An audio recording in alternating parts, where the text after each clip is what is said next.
Welcome back, my dudes. I was thinking about the new D&D Beyond Maps feature that just released in alpha, and it got me thinking about Above VTT and the potential doomsday event coming its way.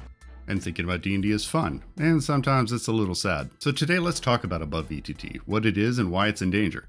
Not the kind of danger brought forth by open competition in the marketplace, but rather a mass extinction event brought forth from the very ground on which it stands on. And I don't usually talk about industry stuff, but in this case I felt like it should be talked about.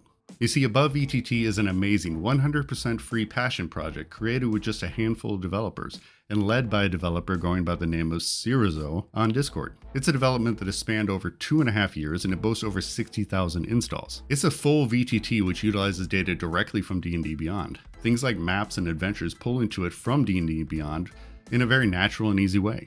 Now, I'm not affiliated with Above VTT in any way, but I love it because I love developers doing things for the good of the community, of the hobby, without expectations of a payday. Be sure to stick around at the end because I'm going to talk about what we might be able to do to help save it, to keep their dream alive. In a world of pay-to-play apps like Roll20 and Foundry dominating the space, Above VTT does it completely free for the love of the game. They have hundreds of Discord members, hundreds of Patrons that are helping support them and support the server cost. It's a community project built because it should have always existed as part of the D&D Beyond system. And when developers see something that should exist, we tend to ask once, and then we start coding. When I built my VTT, I did it primarily for friends and family, but also asked the question and to make the point, why does this type of VTT not already exist?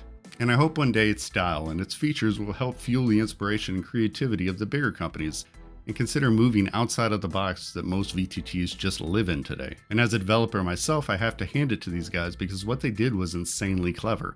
Instead of building out a server and trying to bridge data from D&D Beyond into their VTT for use in games, they built a Chrome extension. To put it simply, a Chrome extension is a little add-on to the Chrome browser which gives the developer special access to the page. You can use the extension to insert code in the page and to do things you couldn't normally do. Above VTT uses this and goes way beyond the basics, building out a full multiplayer VTT right there on D&D Beyond. Utilizing the Chrome extension, they get direct access to the DOM and all of your D&D Beyond data. And then they just float a VTT right on top of the D&D Beyond. This gives us cool things like maps pulled directly into D&D Beyond, ready to go in your browser without having to import data or manually set things up. It's there already because you never technically left D&D Beyond. You just changed it a little and added some features. So it's cool, it's clever, it's wildly bold in its implementation, and it's in danger.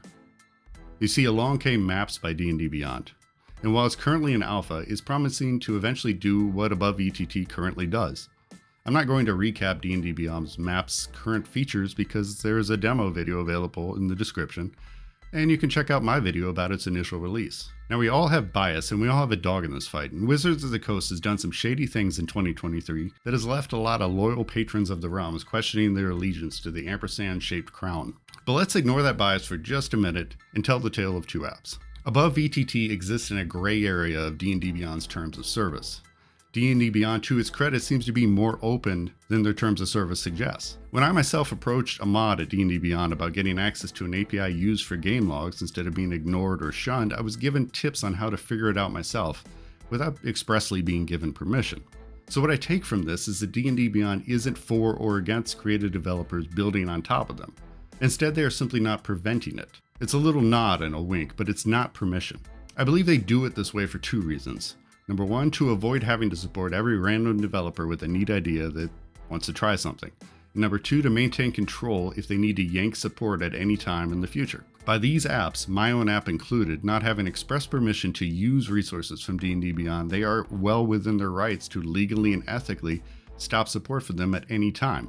We developers knew that going in. You could think negatively of this practice, but to me it makes a little bit of sense. The D&D fan base is a base of above average intelligence people, capable of above average intelligence things. And D&D fans are passionate about the hobby. We love to contribute, whether we are artists, writers, or developers. The broad majority of us do so with zero expectation of financial gain. Some, in my case, actually lose money on my products. So maybe D&D Beyond wants to support people contributing and creating cool things, but they can't just hand over keys to the kingdom. They can't hand over perpetual rights to either their IP or their web-based platform. So I believe in lieu of a yes or a no, they simply go silent. They don't act in either way. It keeps them in control ultimately, but lets them allow things to exist that other companies would not allow. For example, go try to create a game using a Chrome extension that runs on top of Disney.com's website. I will wager you either won't get that Chrome extension registered at all, or likely would get a real quick cease and desist from Disney. So how do I arrive at my doomsday prophecy? Here's where the rubber meets the road. D&D Beyond is implementing a 2D map style VTT. Simplistic, yes, but ultimately in the same vein as Above VTT. So what does this mean for Above VTT, now a full-featured VTT, existing not just with the use of data held in D&D Beyond, but also quite literally on and in the D&D Beyond website? It means a conflict of interest is brewing. D&D Beyond wants DMs to subscribe to the Master Tier, and to do so they are adding features to make it more worthwhile. But those features are being replicated by third party, using their platform. Some people may suggest that the Master Tier paywall for maps is only temporary, just like it was for the Encounter Builder. But the change in the wording of the Hero and Master Tiers specifically mentions player tools and DM's tools, which suggests that going forward, D&D Beyond is going to want us in our respective tiers for use of D&D Beyond's more advanced features like maps and eventually 3D VTT. So at the end of the day, Above VTT's existence would discourage D&D Beyond users from diving into the Master Tier because the features D&D Beyond is selling as part of the Master Tier are available via third party, and that third party exists at the expense of D&D Beyond servers. So I asked this question, what would you do if you were D&D Beyond? Problematic 2023 aside, would you allow Above VTT to ride shotgun with you even though it's ultimately going to be a competitor of your own offering? Let us know in the comments. Here's what I think is going to happen. I think Above VTT maybe has a year or so. D&D Beyond knows that they need to build out a full-featured VTT in order to take aggressive action in the marketplace, especially apps in the marketplace with any type of unofficial integration with D&D Beyond. This isn't an OGL discussion, this is a D&D Beyond terms of service discussion. I believe Above VTT will be the first lamb to slaughter. I seriously doubt there'll be any official line from Wizards of the Coast or D&D Beyond. I think it will come in the dead of the night. They will start modifying code to make it harder and harder for Above VTT to stay online and stay synced with your Above VTT extension. This alone might be enough to stop the developers of Above VTT because developers will be chasing small code changes to try and stay in step with D&D Beyond.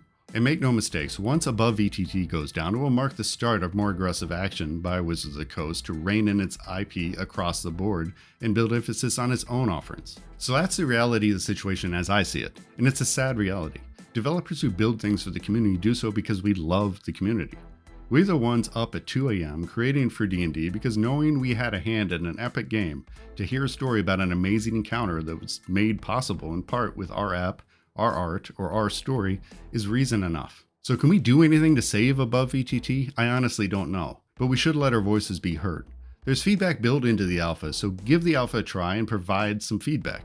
Be respectful and kind and tell them what Above VTT means to you, and that you don't think it should be stamped out to make room. You may very well buy the project some time, or open up some other options for the talented creators of Above VTT to stay in the game via API access and whatnot. But if the goal of the amazing developers when they set out to build Above VTT was to ask the question, shouldn't a VTT be integrated in D&D Beyond? Then D&D Beyond heard them and answered soundly here that it absolutely should. And I'm proud of Above VTT for asking the question and having the technical ability to show them why. So no matter what happens next, Above VTT mattered. It really did. So hats off to you guys. And that's it for now, guys. Be sure to subscribe if you haven't and have a killer week. I'll see you guys next time.